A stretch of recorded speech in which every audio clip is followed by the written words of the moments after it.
I know you have a background in sort of trading and you're pretty well known for that. Have you played in the DeFi ecosystem at all? Have you Yeah. So experimented with? actually, so I guess my history, I was an investor in the bank or ICO back in 2017, Oh, okay. BNT. Yeah. Mainly, I've been providing liquidity to pools on SushiSwap, Uniswap, Okay. Yeah. yield farming, but just kind of more passively, not so active because we've kind of been busy building token metrics. But I think Right. DeFi is definitely the future of finance, the future of crypto. And it's Yeah. very fascinating to see how people are developing so fast, right? And and our team has actually looked at Bancor Network or the protocol, and we definitely do think that the project is legit, great tech. For those who want to check out the review, go to our site, tokenmetrics.com. But I think, kind of as people mentioned earlier, right? DeFi is it's the wild, wild west, right? Kind of as you mentioned, you guys pretty much made AMM. Uniswap came, took your code, took out, put it down. I guess just put ETH as a token, and it just blew up, right? So the space is very, very fascinating. But I'm very, very excited to see what you guys are doing with V2, because I think having that insurance where people don't really have impermanent loss, that's big. That's big. I'm actually surprised there isn't more buzz around this. Yeah, I mean, I think people are just catching on right now, and doing sort of talks like this are a big help for us spreading awareness.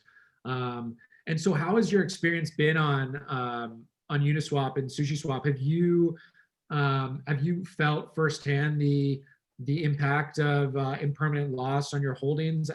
I would imagine, especially in the sort of I mean, I haven't core. really looked at it. Pretty much, I just provide liquidity and don't Yeah, look at it for months. That's yeah, yeah, kind of. So I'm not so actively trading where I yeah. need the funds right now, right? Typically, I do it for my longer term investments or maybe even a longer term trade.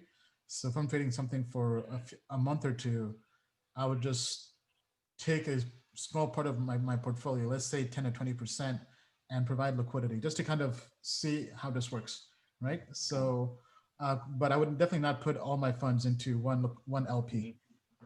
Makes But sense. sort of when you're doing this on the hodl side, then the interesting thing is like, look, you said you remember I had whatever 100 ETH, and you put these 100 ETH in there, you let them sitting, and then say, oh well, I made a lot of fees, but suddenly because ETH went up, I only have 80 ETH left, and that's sort of what sucks on impermanent loss, right? That you sort of have this, okay, I made Yeah. tons of fees, and the coin that I liked rallied, and because it rallied, the pool sold, and I have left over, because remember you had 100 ETH to go in, and then you only have 90 or 80 left, and off a coin that rallied, Yeah, and that I think that sucks.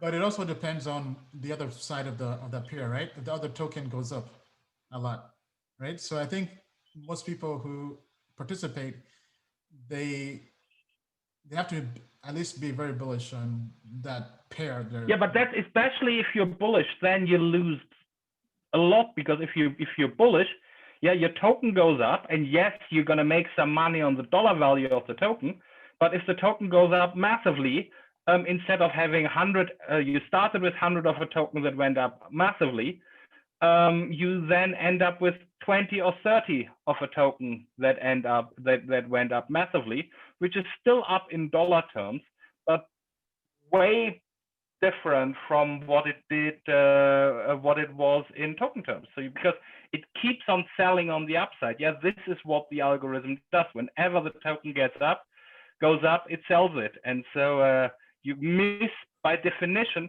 It's a well-known investment strategy that is sort of designed to make money on range trading, but it misses all the rallies. It is designed to miss the rallies. Yeah.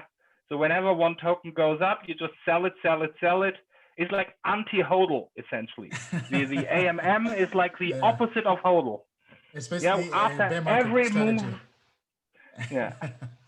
So Ian, I think what you're referring to is if both of the tokens go up together, or if one goes up and then the other goes down, right? Go Kind of well, like actually, a seesaw effect. no. Well, if one goes up with it, if they stay at that initial ratio, then yeah, you're going to be okay. But the chances of that happening are, you know, pretty slim. Yeah. Yeah. Now to kind of add on to that, so what I typically do is I go to Zamperfi, and there's an option there where it shows you the return on the liquidity pools and also the impermanent loss, right? So I've been looking for pools where I'm still making more return and not really losing money, right? So that's kind of been helpful. But to me, that's kind of been more of a side thing. I'm definitely not so advanced in terms of providing liquidity. But with that being said, let's get to the other questions as well. Sure. Well, so hold on. I have to say, by the way, because you just gave us, Zapperfi is launching their Bancor integration today. So very excited for that. So definitely keep an eye out for Bancor pools, and it'll be really interesting to see the sort of return metrics side by side with the other pools in the ecosystem. Okay,